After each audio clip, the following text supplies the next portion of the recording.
So if you're tired of being broke all the time, you're tired of making your money stretch, and you want to know some tips on how to save money on bills, well, you know what? You're in the right place, because that's what we're talking about today.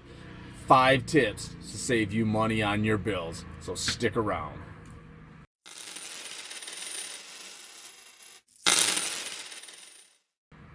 Hey, what's up, everybody? This is Leroy, and welcome to my channel, 40 and Broke, where we're all about getting out of debt, saving, investing, and getting our finances under control so we can live the life we've always dreamed of. Because that's what it's all about, living the life we've always dreamed of.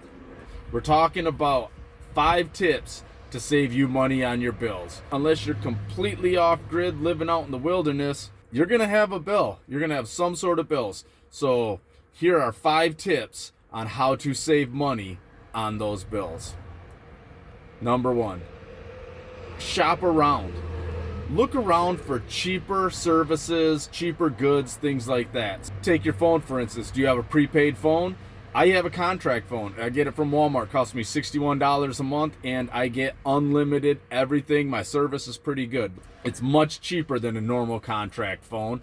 Every Black Friday or Cyber Monday, I just buy the nicest phone they have. I usually get it for about half price, and it's one way for me to stay up to date on everything and get it cheap. With your internet, you want to do the same thing. If you've got a couple different places you can get internet, shop around, see what you got. You know, cable. Do you cut the cable? Do you get the Roku? Do you want to just get like Amazon Prime, the Fire Stick? And I keep telling my father-in-law, cut that cable and go get you a Roku, you know, save you some money. I was like, you're going to save so much money. 2, call and negotiate your bills. I do this all the time with my internet. I have AT&T. It costs me about like $58 for the internet that I have. So what I'll do is I'll call them up and I'll be like, hey, I see that you're offering me $58 and this is what I'm getting. But if I switch to, say, Spectrum with Charter, it costs me, $30 less, and I might get higher speed internet. I really enjoy being an AT&T customer. You guys are great. I hear not so great things about Charter or HughesNet or whatever. What can you offer me so that I don't jump ship, basically? And sometimes they'll say, oh, we really can't do anything for you. Other times they'll be like, well, I can do this, that, or the other. If they tell you no, just be like, okay, be polite, be very nice, because customer service always gets yelled at. I don't know how many times I've had people, they gave me the best internet that they offered at the lowest price that they offered, because I sat on the phone and talked to that lady for 45 minutes. We were talking about how her husband games. She lives out in Vegas, and her husband's a gamer, and he does all this stuff, and he plays all these games and this Call of Duty and stuff like that. We just sat there and talked about that for like a half hour, just kicking the crap, and joking around and just talking, and she gave me an insane deal. Other times they'll say, there's nothing I can really do. So what you do is you just call back again, and then call back again. Ask if there's a loyalty department. Be like, look, do you have a loyalty department? Is there someone in a loyalty department that I can talk to? And a lot of times you can call and negotiate the bill lower, but what you have to do is you have to put a little bit of time into it, and you have to be able to say like, okay, well, your competitor over here is offering this for new customers, so what can you do to keep me as a customer? So you do have to do a little bit of legwork. Definitely helps to do that. So tip number 3, with your utility bills, you can do a lot of your stuff on non-peak hours. I don't do this because I looked up the non-peak hours in my area, and it's like 1 a.m. to 4 a.m. And I'm not staying up till 1 a.m. and 4 a.m. just to do my laundry, and stuff like that.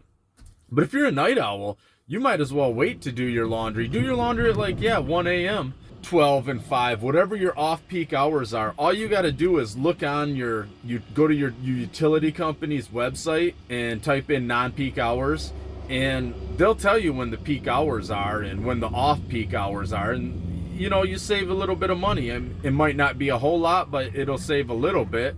In the wintertime, you can adjust your thermostat. In the summertime, you can adjust your air conditioner. That'll save a lot of money. That'll save you a lot on natural gas. It'll save you a lot on your utilities. You'll be surprised at how much it adds up. And the other thing you do, go through, and I don't know how many houses still have the old lights, but if you have the old incandescent lights, trade them out for LED. Those LED lights, oh man, I have them in my barn, and they're bright. They last forever. I think they've been in my barn for like, I don't know, I think I've had power in my barn for like 4 years, and I don't think I've changed a single light bulb yet. It easily cuts the energy usage by, I want to say half, a good half. So tip 4, shop the grocery deals. So when you're going out grocery shopping, make a list, meal plan, stick to the list that you have. Don't go through and make a whole bunch of impulse purchases, but having a meal plan, knowing what you're going to buy before you go into the store, it's amazing. It will help you out so much, because then you're like, I see this over here. Well, that sounds really good, but I'm not cooking it this week, so I'm going to stay away from that. So you can get in, you stick to your list. Obviously, sometimes you're going to be like, oh man, I do need that. I do need this. So you just don't want to go crazy and just start making a whole bunch of impulse buys just because they've got it on the end cap and bring it to your attention. No, don't do that. Get your list, stick to it, meal plan, know what you're doing. Look for the deals. The deals, if you can shop the deals and create your meal plan around the deals, that's awesome also.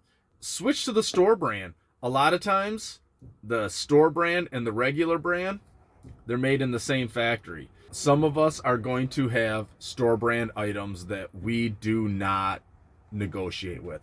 That's fine. But the stuff that you don't care about, get the store brand. Save you some money. It'll cost you a fraction of the amount, and a lot of times taste exactly the same. So 5. This seems like a no-brainer, and it's a tip to save money on bills, but pay off your debt. Pay off debt, because that's a bill that the interest is going in somebody else's pocket. Every time you pay interest, you're giving somebody else money. And the last thing we want to do when we're struggling to pay our bills is give our money to somebody else. I mean, you might as well just walk down the road going like this, throwing your money out, because that's what you're doing. Granted, I understand you need the stuff, but if you can stay away from using your credit cards, or if you're using your credit cards, say you're using them for the cash back, pay them off in full.